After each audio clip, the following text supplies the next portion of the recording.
asked if he could speak to us tonight. So if you would join me in welcoming our guest speaker, Mr. Tom Jacobs.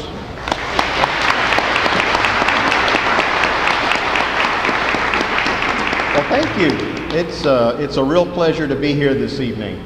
And Doug told me that I could speak for no longer than 2.5 hours, and I got some other advice that said to keep it under 2. So no, it won't be that bad. It won't be that bad. Well, what I wanted to do is Doug asked me to come out and talk to you, and I thought, well, you know, there'd be some things that I'd really like to talk about. And then we were having a conversation one evening, and Doug told me something that that I found really interesting and intriguing. And it actually made this talk a lot harder for me to prepare. So before Doug talked to me, I thought, well, you know, we'll kind of do this timeline of technology. We'll look at what's happened over the past 10 years and what's happening now and in the future. And as I did that, I went through and I found this, which I thought was really interesting. It's a description of the iPhone, and look at the date. It's 1999.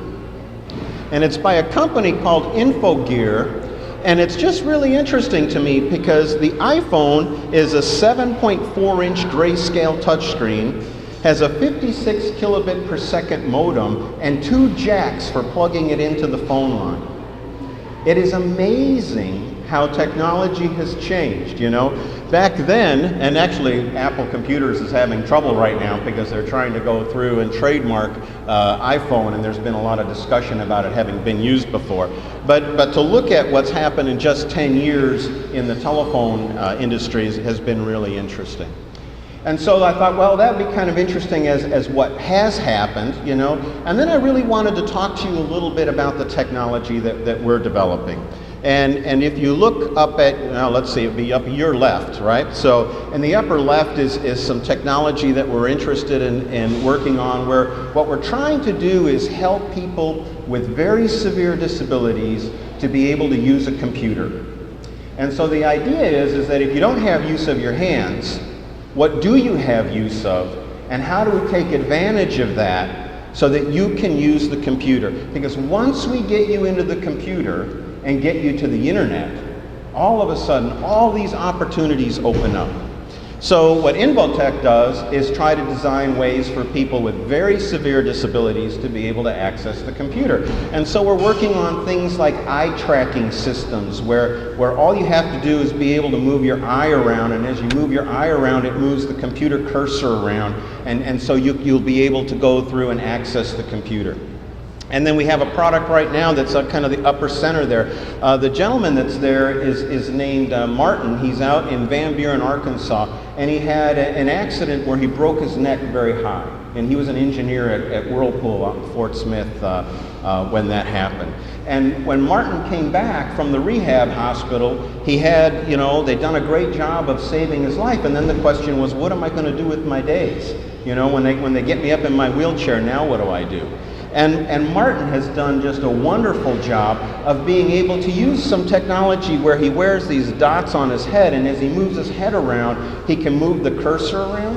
And as the cursor moves around, he has some software that we designed that allows him to be able to hold the cursor steady over one of the letters on this on-screen keyboard, and he can type.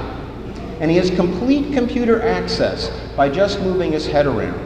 You know, and so for him, it's really given him this opportunity to be able to participate in family things, to make decisions, to do research on new techniques for helping people with spinal cord injury. I mean, it's really been important to him.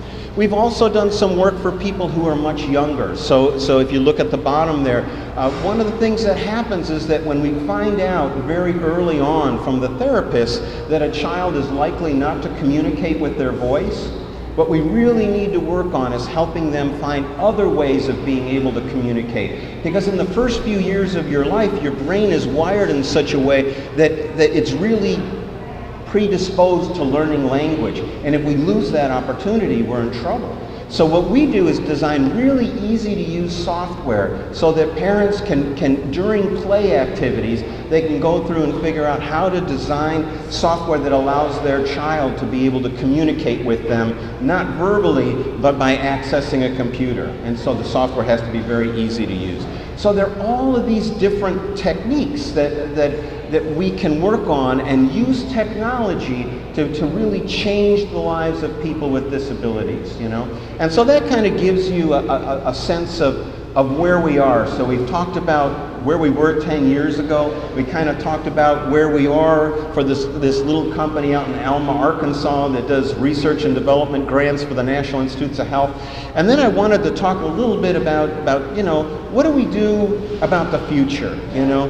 And as I look at technology and where we are right now, I really think it's important that we need to improve the reliability of technology. 100 years ago, probably not that long, probably more like what, 80 years ago or so, cars came out, and if they lasted 5,000 to 10,000 miles, that was a big deal. And now we have cars that we routinely expect to last 150,000 miles, right? And so for us, I think that we really need to see technology become more reliable so that the people that struggle using technology aren't always trying to figure out how to get around what's ever going wrong, you know? And I found this picture from a program called Microsoft Media Player. And what happens is that when you move the icon around, the image on it flips upside down. You know, and it's just kind of an example of where we are now and the fact that we need to do better. If people are going to use technology, and particularly the people that we serve, you know, we need something that's more reliable. So those are the things that I was thinking about talking about. Those are the things I was interested in. But then Dr. Adams told me something, and this really struck me, because he said, Morrilton and this area is unusual. And that why it's unusual is that most communities, they really focus on sports or things like that, but this community really focuses on helping people who are disadvantaged. And when I heard that, I thought, boy, we really have something in common. There's something going on here. And I think I need to take this technology talk a little bit deeper than where we started. Technology's great. Technology can do a lot of things. But where it's really powerful is when it impacts people's lives to help them achieve their goals when physically they have no other means of being able to do it. The gentleman on the screen there is from a little town in Arkansas, outside of Alma, you know, and in Mulberry, and he is 60 years old, and he's going to the University of Arkansas Little Rock via a computer to get his PhD in counseling. He had a high spinal cord injury from a car accident about 10 years ago. And so all this time he's been looking for the opportunity to say, how do I contribute to society?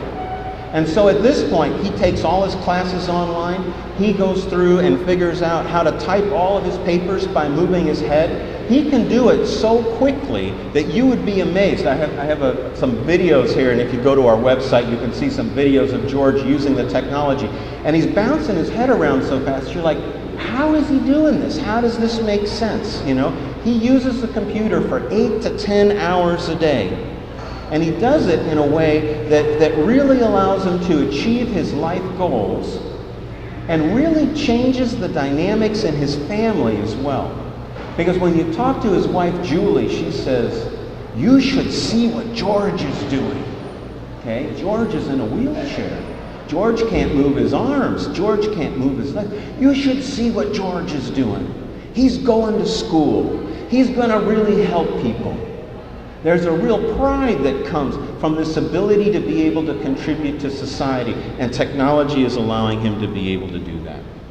Technology also allows a very small company like InvoTek. We have roughly 8 people working there, you know. And if you look around the table here, the people that are up on this screen, you know, there's me, and I'm from Chicago. And I was given the opportunity to come to Arkansas and be in a place that's much smaller, that really cares about people, that takes the time to know their neighbors, where we all got together to watch our kids play baseball. I mean, those are real opportunities for me. But as an engineer, how am I going to find a job in Elma? Well, technology allows me to do that. My little company goes through and collaborates with the University of Nebraska and Arkansas State University and Penn State University to do all of this research and get these research grants. And the guys around this table, the older guy, is from NASA, and he went to the University of Arkansas to be an instructor, and now is head of our software program. And what that allows him to be able to do is live close to his family in a state that otherwise might not be able to support his skills. And the kid in the brown shirt over on the left for you guys, is somebody who grew up in Elma, Arkansas, and loves to be close to his family, went to the University of Arkansas and got an engineering degree, and now is using those skills in Elma to be able to change the lives of people with disabilities. And the young man in the middle is from Hendrix College and has a physics degree. And I'm particularly proud of him because he's my son. It's the things that you're doing that make the dreams of George and the opportunities that I've been able to take advantage of possible. It's people like you who take the extra time and make the extra effort to make sure that all the kids have the opportunity to be able to learn how to use the technology so that it can lift them up to be the best that they can be. And so together, when we look at all of this together, when we look at what we're doing and what you're doing and what George is doing, you can really see how Arkansas is the land of opportunity. You can be by your family, you can have those family values, people in the community are going to support you, and what's most important is that we take care of each other and make sure that those who are the least advantaged in our society have opportunity to achieve the best that they can achieve. And I appreciate the opportunity to be here today with you. I applaud you for your efforts, and I hope that God will continue to bless you as He has me and the work that we do together to help people achieve the best that they can be. Thanks a lot for the opportunity to be here. Thank you, Don.